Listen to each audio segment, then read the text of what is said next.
Soy Elena. Nunca pensé que mi vida, que hasta hace poco transcurría entre las rutinas predecibles de una casa ordenada y los recuerdos dulces de un matrimonio estable, podía derivar hacia lugares que me inquietan y fascinan en igual medida. Lo que voy a contar no es una confesión ligera ni un pasatiempo, es la narración de un tiempo que cambió mi percepción de mí misma, de mi familia y de los límites que creía inquebrantables. Les pido que me acompañen con paciencia, porque cada detalle importa y el nudo de esta historia late en las pequeñas cosas, una taza de té a la hora justa, una puerta entreabierta, una sonrisa que dura demasiado, y entender esas pequeñas cosas es comprender por qué todo terminó como terminó. Hace 20 años que estoy casada con Andrés. Juntos criamos a Laura, nuestra hija, que ahora tiene 35 años. Laura se casó hace 10 años con Marcos, un hombre trabajador, educado y exacto como un reloj de pulsera. Al principio me alegraba verlos formar su hogar, era lógico y hermoso. Sin embargo, con el tiempo comencé a notar matices en la convivencia que no encajaban con mi primera impresión. Marcos venía a casa con frecuencia, a veces por mera cortesía, a veces porque algún trámite con el que yo podía ayudarlo surgía de improviso. Al principio pensé que su cercanía respondía a la exigencia de ser un yerno atento. No lo cuestioné. Hasta que pequeñas señales, sutiles y casi imperceptibles, fueron dibujando en mí una sensación distinta, una atracción silenciosa, cargada de riesgo, que me atravesaba cuando él estaba cerca. Es extraño describir cómo se siente una atracción que no esperabas tener. No era solamente deseo en su sentido físico, era, sobre todo, una mezcla de reconocimiento y de culpa.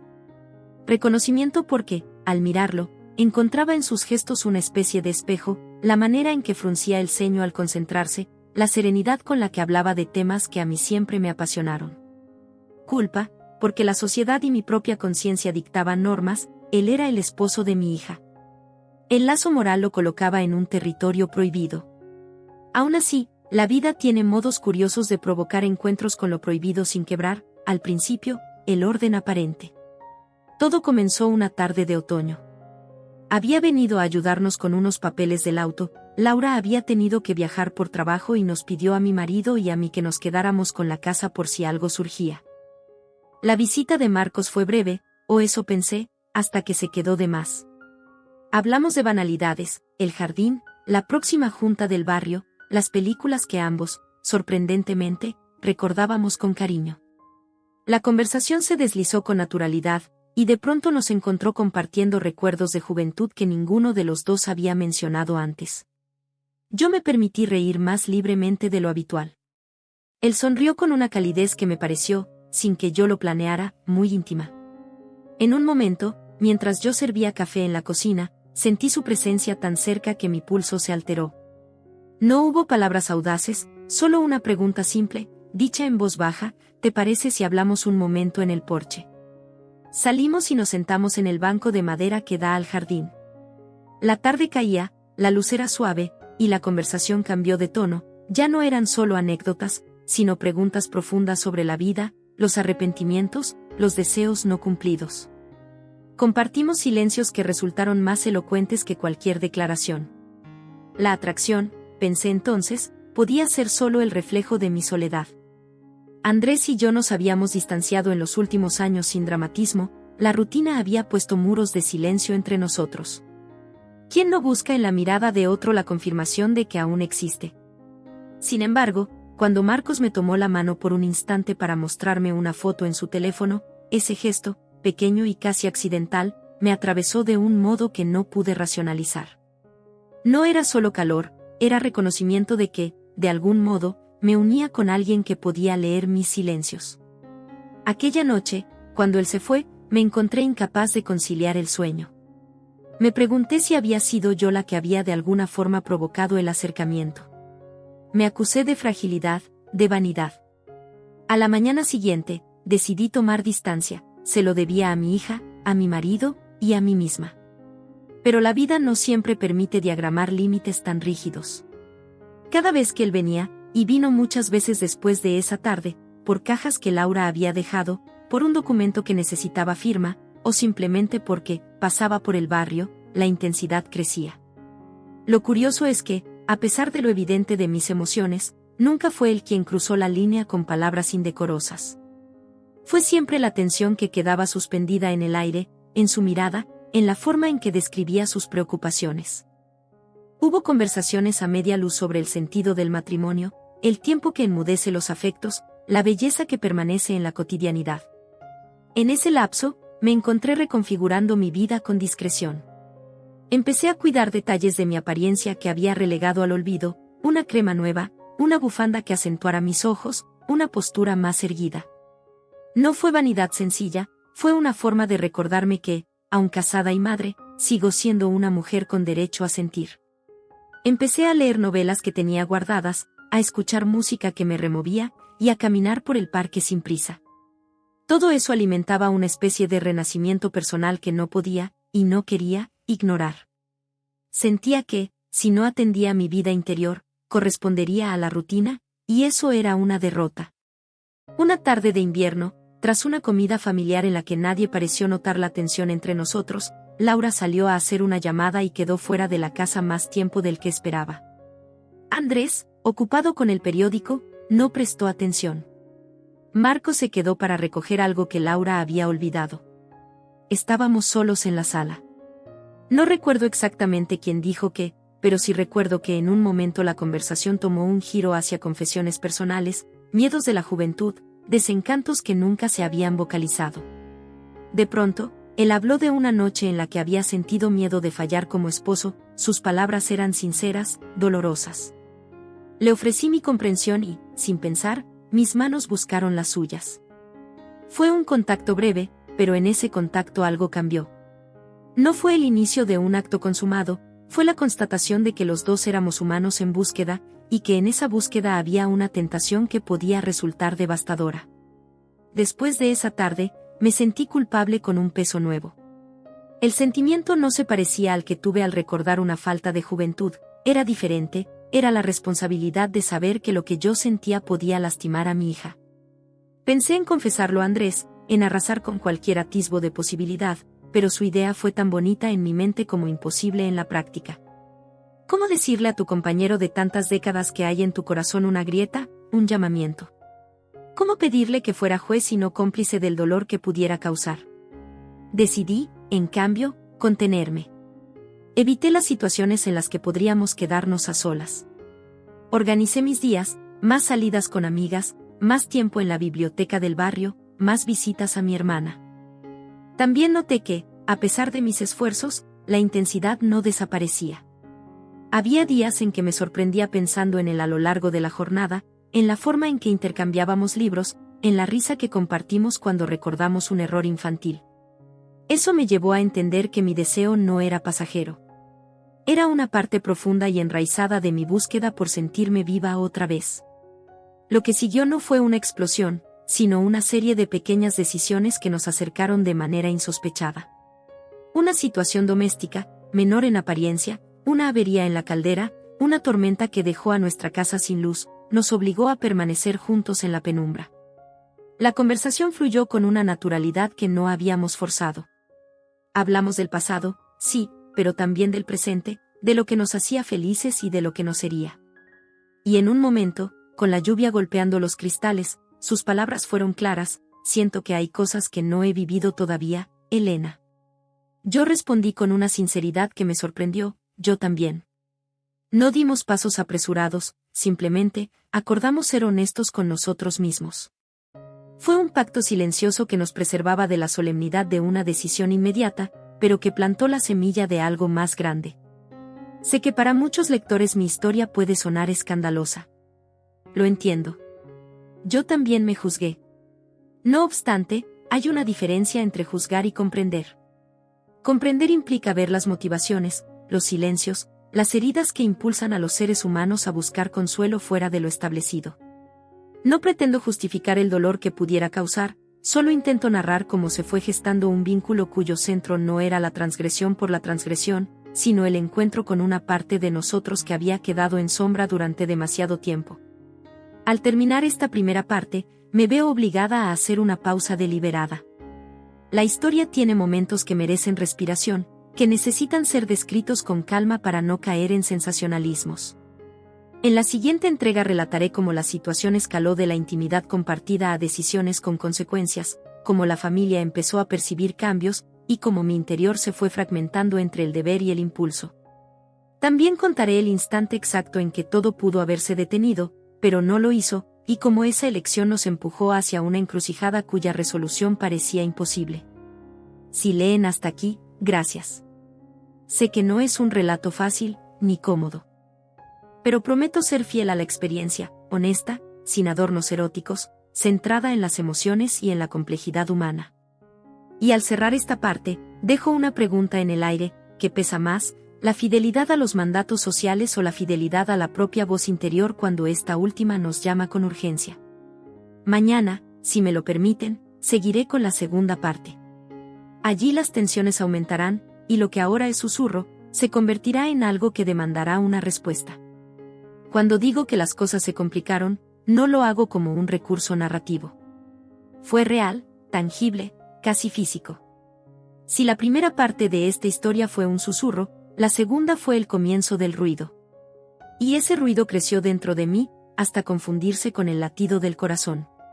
Después de aquella noche de tormenta, esa en la que nos dijimos más de lo que debíamos, la distancia que intenté imponer entre nosotros se volvió frágil. Intentaba evitarlo, sí, pero la vida, con su ironía constante, encontraba maneras de cruzarnos. Una llamada que debía hacerle a Laura, pero que él atendía. Una visita inesperada a mi casa cuando Andrés no estaba. Pequeñas coincidencias que parecían planeadas por un destino que se burlaba de mí. Marcos había cambiado. O tal vez yo era quien lo veía distinto. Había algo nuevo en su mirada, una mezcla de contención y ternura, de respeto y peligro.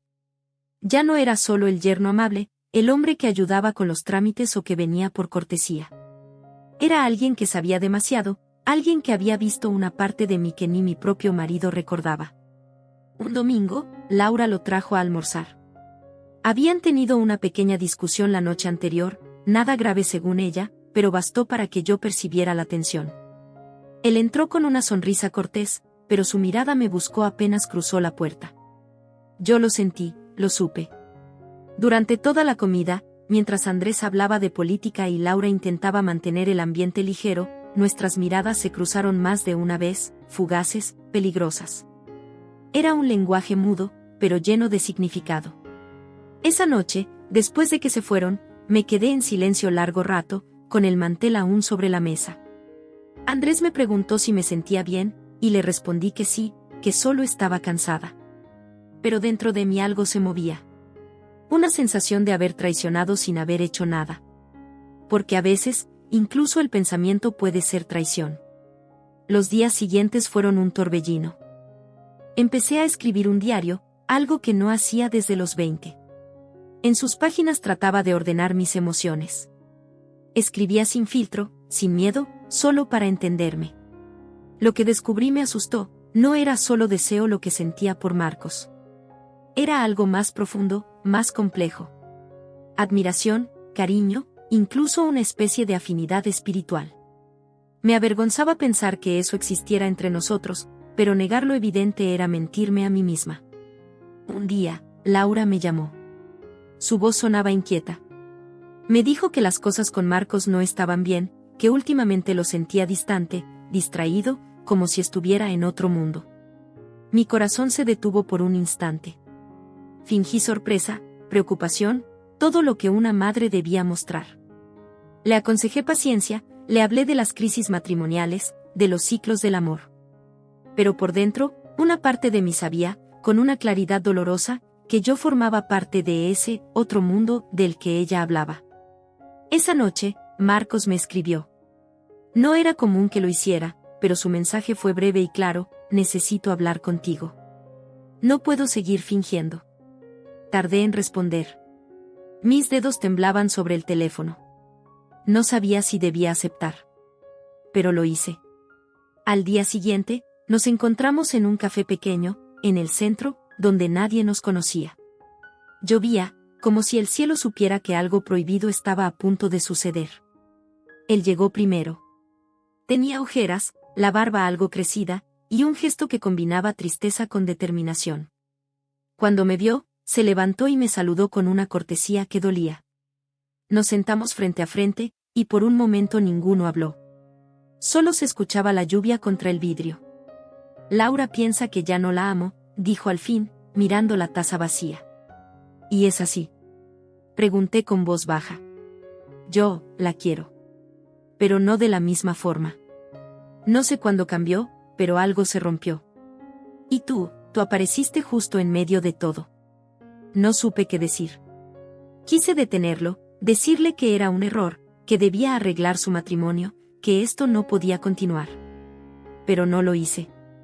En cambio, mis ojos lo buscaron con una ternura que no pude disimular. Y en ese silencio, entendí que ya no había vuelta atrás. No nos tocamos. No nos besamos. Pero algo en el aire entre nosotros cambió definitivamente.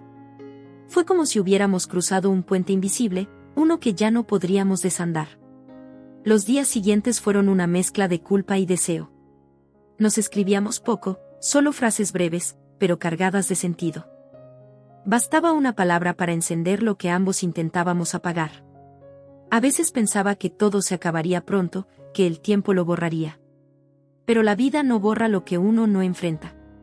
Una tarde de verano, cuando Laura viajó por trabajo y Andrés estaba en el campo con unos amigos, él apareció en mi puerta. No avisó. Solo tocó, y cuando abrí, lo vi allí, empapado por la lluvia. No dije nada, solo lo dejé entrar.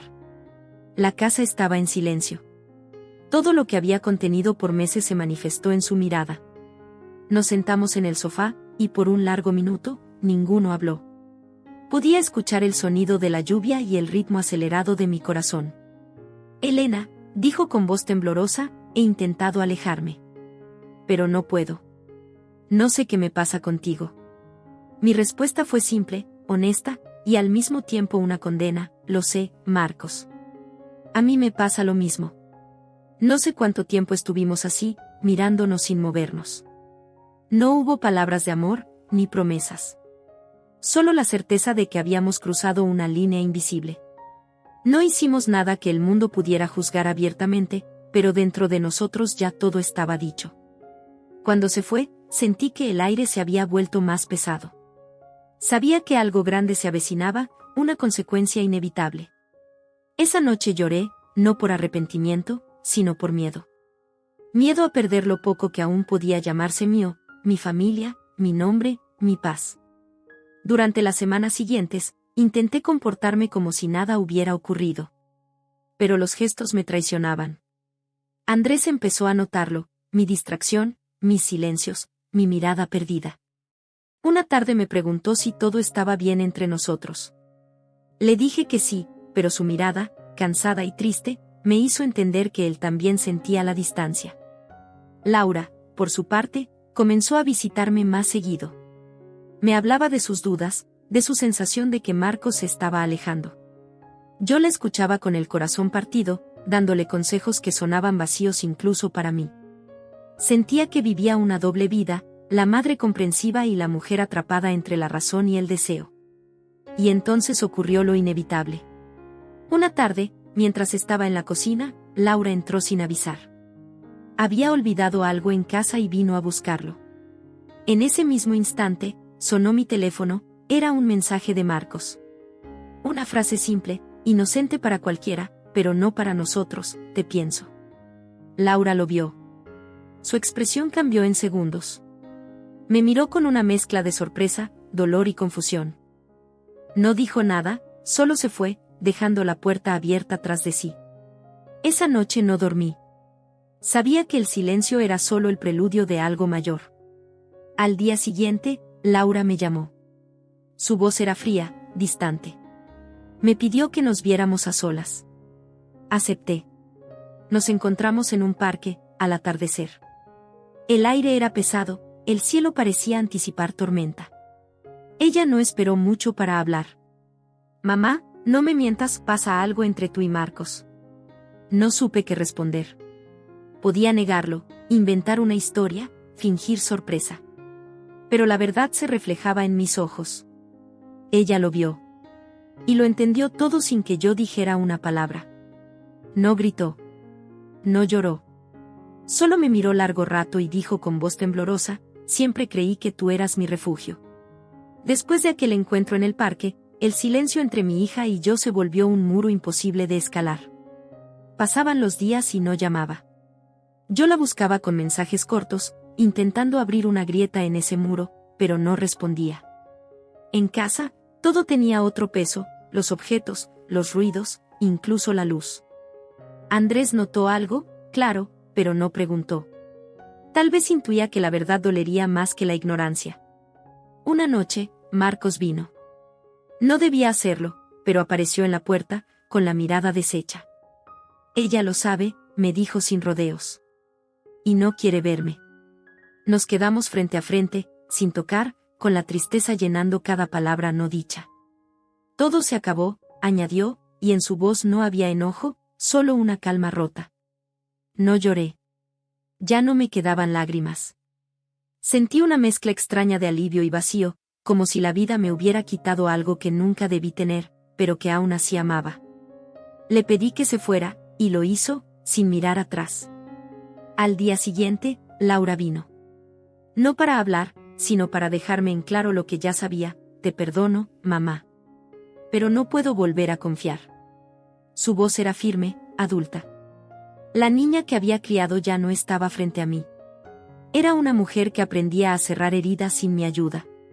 Desde entonces, mi casa volvió a ser silenciosa. Andrés sigue aquí, aunque ya no somos los mismos. Caminamos juntos, pero cada paso está lleno de recuerdos que ninguno se atreve a nombrar. A veces miro el jardín, el mismo donde todo empezó, y pienso en lo fácil que es cruzar una línea sin notarlo. No por maldad, sino por necesidad. La necesidad de sentirse viva, comprendida, vista. Hoy, al contar esto, no busco compasión ni juicio. Solo dejar constancia de que incluso los errores pueden tener su belleza amarga. Porque amar, aunque sea en el momento equivocado, también es una forma de existir. Y con eso, mi historia termina. O quizá no. Porque algunas historias, aunque se acaben, siguen respirando en silencio dentro de nosotros. Ha pasado tiempo. Los días ya no duelen, pero tampoco brillan igual. Laura y Marcos siguieron caminos separados, ella volvió a empezar lejos, y él desapareció de nuestras vidas sin dejar rastro. Andrés y yo seguimos juntos, más por costumbre que por amor, compartiendo silencios que pesan más que las palabras. A veces, cuando cae la tarde y el sol toca el jardín con esa luz dorada que todo lo suaviza, pienso en lo que fue y en lo que pudo ser. No me arrepiento, aunque pagué un precio alto. Comprendí que la vida no se mide solo por las decisiones correctas, sino también por aquellas que nos muestran quiénes somos de verdad. Hoy vivo tranquila. No busco redención ni olvido. Solo dejo que el tiempo haga su trabajo. Y cuando el viento entra por la ventana y mueve las cortinas, a veces creo escuchar su voz, suave, distante. Y sonrío. Porque, aunque ya no esté, sé que alguna vez, solo una vez, amé de verdad.